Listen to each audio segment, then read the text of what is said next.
Sean ustedes bienvenidos. Hoy nos acompaña el Magíster en Desarrollo Infantil Juan Esteban Maya, con quien hablaremos acerca de la escucha activa en la primera infancia. Bienvenido. No, muchas gracias por la invitación y espero poder responder las preguntas y abonar un poco a este proceso de preparación pedagógica. Alrededor de las prácticas pedagógicas que desarrollan las maestras y las que apoyan las técnicas en primera infancia, surgen muchas preguntas alrededor de la escucha activa en la primera infancia, por lo que es importante hoy hacer un acercamiento alrededor de ello. Empecemos un poco a hablar acerca de qué es eso de escuchar. Yo creo que esa es la pregunta principal y voy a traer a colación a un autor, a Daniel Kahneman, psicomotricista argentino. Él nos plantea una diferenciación entre escuchar y oír. Oír es la acción biológica propiamente del oído, con todos sus componentes y todos sus procesos biológicos y neuronales, pero escuchar no está directamente relacionado con esa acción biológica. Uno puede escuchar con los ojos, uno puede escuchar con el gusto, con el gesto, uno puede escuchar con la corporalidad, uno puede escuchar con los sabores. Entonces, en este marco referencial, cuando hablamos de escucha, habla de cómo podemos visibilizar al otro a partir de todos los sentidos. Pero si hablábamos de escuchar de esa manera, ¿para qué escuchamos? Escuchar, de todas las definiciones que se hablan de escuchar, una de las metáforas que se utiliza para hablar de escuchar en pedagogía es cómo poseo disponibilidad para el otro. Y al tener esa disponibilidad en el otro, pues obviamente lo hago visible. Escuchar en estos procesos de formación es hacer visible al otro, y hacer visible al otro es precisamente validarlo en sus acciones, validarlo en sus preguntas, validarlo en sus experiencias, validarlo en sus formas de entender y ver el mundo, y es hacerlo visible a partir de su palabra, a partir de sus acciones, a partir de sus símbolos, a partir de sus gestos, a partir de sus acciones icónicas. Entonces, en ese sentido, escuchar nos invita a salirnos de un tiempo para entrar en un tiempo de pensamiento y en un tiempo de reflexión. Entonces, allí, ¿cómo hacemos para que esto sea posible en lo cotidiano? Hay una acción principal de estos procesos de escuchar, y es escucharse a sí mismo. Si yo no me escucho a mí mismo, va a ser muy difícil que escuche al otro. ¿Cómo se escucha a uno mismo? Pues precisamente en esas acciones en las cuales realizo, pues estamos hablando en este momento en el trabajo con los niños y con las niñas, pues obviamente todas esas intencionalidades tienen que tener un proceso reflexivo, y ese proceso reflexivo no está en la acción o en el hacer como tal. Esa acción reflexiva está en qué intención tengo yo como docente cuando presento ciertas acciones para trabajar con los niños, y esas posibilidades de escucharse al mismo están dadas en la reflexión que yo construyo a partir de lo que vivo con la infancia, en lo que construyo a partir del trabajo con los niños. Logrando establecer esos pasos, pues obviamente logro escucharme desde una posición de espectador a mí mismo, para poder reflexionarme y pensarme sobre el qué estoy haciendo, el por qué estoy haciendo y para qué lo estoy haciendo. Y obviamente, si parto de esa premisa, pues va a ser mucho más fácil escuchar al otro. Hay que tener en cuenta que escuchar es recuperar y es hacer visible una diferencia, es aceptar la diferencia, porque cuando escucho puedo entender y puedo corroborar que el otro no piensa igual que yo, que el otro también puede tener una idea diferente a la mía, que el otro puede tener una estructura de pensamiento, de formas de ver el mundo muy diferente a la propia, y eso nos abre un mundo a la puerta de todo lo que constituye un mundo subjetivo. Entrar en ese diálogo, entrar en esos procesos, pues obviamente nos habla de entrar en unos procesos de transformación, en unos procesos de cambio. Es decir, que si hacemos posible la escucha, vamos a reconocer a este sujeto que está allí pendiente de esa maestra, de alguna manera, y también de esas relaciones, esas interacciones que se construyen en el aula, ¿no? Pero, pero ¿cómo esa escucha se convierte como en el eje como uno de los ejes esenciales dentro del aprendizaje? Hay algo primordial, y es que en este momento toda la construcción de la política pública, toda la construcción pedagógica que está en toda la documentación, en todas las diferentes guías, en todos los diferentes documentos que tiene esta cartilla, que es muy bella a nivel pedagógico, nos invita a tener conciencia sobre la pedagogía de la escucha. No puede existir aprendizaje si la escucha no existe. Precisamente como te venía contando, de que si la escuchas hacer visible al otro, y al hacerlo visible pues obviamente valido sus procesos, valido sus formas, valido sus presaberes, valido sus concepciones, pues obviamente si yo no entro en ese diálogo no voy a poder construir aprendizaje.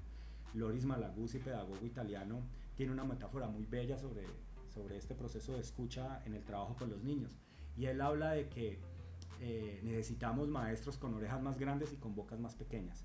Yo te comentaba ahora que cuál es la dificultad más grande que tiene un maestro en educación inicial, y obviamente pues muchas de las respuestas están dadas en entrar en relación con los niños, saber qué es lo que desean, cómo construir procesos, la organización, construir vínculos, pero más allá de ese proceso, lo que más trabajo le cuesta a un maestro en educación inicial es guardar silencio. Cuando yo guardo silencio, apago mi propia palabra para poder dar la oportunidad a la palabra del otro, para poderla escuchar, para poderla percibir. Cuando entro en ese proceso de diálogo, pues obviamente construyo la premisa principal de los procesos de aprendizaje, que es escuchar. ¿Puedes darme algún ejemplo dentro de tu práctica cotidiana con los estudiantes de esa escucha activa, cómo se gesta? ¿Cómo la has gestado con ellos? ¿Cómo la has gestado desde tu rol como maestro? Hay una acción primordial en los procesos de escucha, y los procesos de escucha, cuando yo hago visible al otro, obviamente reconozco que ese otro tiene unas intenciones, obviamente reconozco que ese otro tiene como te contaba, unas intenciones, unas formas y unas prácticas con las cuales evoluciona su propio conocimiento. Cuando yo valido esa escucha en el otro, y no hablo de la acción de oír, sino hablo de su gesto, hablo de su acción, hablo de sus interacciones, hablo de su participación en el espacio, hablo de sus formas de relación, pues obviamente ese otro, a través de esa validación, va a transformar todo ese pensamiento en acción. Y ese pensamiento en acción lo va a hacer visible a nivel de sus emociones, lo va a hacer visible a través de su expresividad, lo va a hacer visible a través de sus formas icónicas de ver el mundo, y lo va a hacer visible otra vez en todo su construcción simbólica que construye alrededor de él. Toda esa riqueza es posible porque sencillamente valido a través de una acción tan sensible de escuchar, de validar esa acción, que el otro pueda expresar todo su pensamiento y todas sus formas de entrar en acción con su forma particular de ver el mundo. Los niños tienen formas particulares de ver el mundo. En ese proceso es que hago legítimo a un otro y lo legitimizo en la acción, porque lo reconozco como un acto valioso. Bueno, muchas gracias por compartirnos tus conocimientos, tus saberes. No, espero que esto sea pues también valioso para ustedes. Te doy la palabra como para hacer el cierre de esta pequeña entrevista alrededor de la escucha activa en la primera infancia. Hablar de escucha activa no implica tener unas técnicas especiales para escuchar. Estamos hablando en infancia de cómo los niños se desarrollan en todos esos procesos de construcción de su propia subjetividad, y escuchar es una acción tremendamente subjetiva, pero que parte de una acción primordial, y es cómo desde mi propia participación como docente valido y respeto unos tiempos que son tremendamente distintos a los nuestros y que los niños lo requieren para poder entrar a construir sus procesos de aprendizaje. Es difícil, los procesos de aprendizaje requieren una conciencia, esa conciencia obviamente presupone suspender, no sé cómo llamarlo, sobreponer unos prejuicios y unos juicios de valor que como docentes siempre tendemos a hacer cuando estamos en el trabajo con los niños, y obviamente cuando logramos trascender esos prejuicios, pues obviamente entramos en un rol de disponibilidad para el otro. Escuchar nos invita a tener una disponibilidad para el otro, no desde unos objetivos muy marcados curricularmente, con el objetivo de abarcar unos conocimientos disciplinares, temáticos, sino abarcan de cómo ese otro es un sujeto, cómo ese otro es un ser, y cómo ese ser tiene una forma particular de ver el mundo, y cómo a través de esa forma particular construyen sus propios aprendizajes. Entonces la invitación es retomando a Malaguzzi, a tener orejas más grandes, a tener ojos más grandes y a tener una boca más pequeña para poder entrar en relación con ese otro. Me has mencionado dos autores el día de hoy. Para finalizar, además de estos dos autores, ¿hay alguien más que le aporte a esto de la escucha activa? Yo creo que de los padres, de los maestros, está Montessori. Montessori habla mucho de escuchar al otro, y si no me equivoco sobre lo que afirmaba, ella habla de que escuchar es un verbo activo, y es un verbo activo porque invita a interpretar.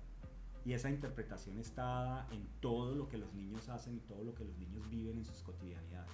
A partir de ahí es que puedo construir aprendizajes, porque si no, no voy a estar escuchando a los niños, sino que voy a imponer unos objetivos a costa de una acción propia. Entonces, en ese sentido, en Montessori es uno. Obviamente Loris Malaguzzi, con toda su filosofía y con toda su construcción filosófica y pedagógica alrededor de la filosofía de pensamiento de trabajo desde Reggio Emilia, plantea una pedagogía de la escucha muy rica. Ese es uno de sus centros de trabajo. Alfredo Yuelos, que es un estudioso de Loris Malaguzzi, también habla mucho de la pedagogía activa. Daniel Kalmels, psicomotricista, uno de los pensadores del sur, también habla muchísimo sobre cómo son estos procesos de escucha. Hay otro autor también de los pensadores del sur que se llama Walter Cohen. Walter Cohen habla muy desde la filosofía, pero también tiene una construcción muy bella sobre cómo la escucha hace parte de los tiempos propios de la infancia. Creo que en este momento se me vienen así como a la memoria esos autores, pero que pueden abordar mucho porque el escuchar no es una ciencia exacta, no es una receta para seguir unos pasos para poder lograrlo realizar. Escuchar es más una acción filosófica de trabajo, desde la cual reconozco al otro como sujeto.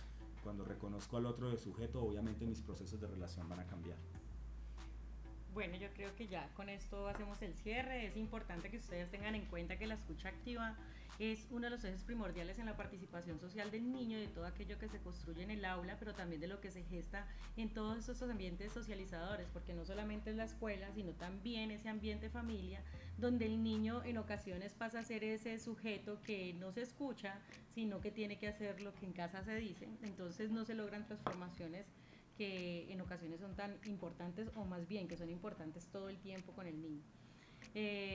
Muchas gracias a ustedes por la invitación. Acoger la invitación. Claro que sí, fue un placer. Para nosotros también un placer tenerte aquí.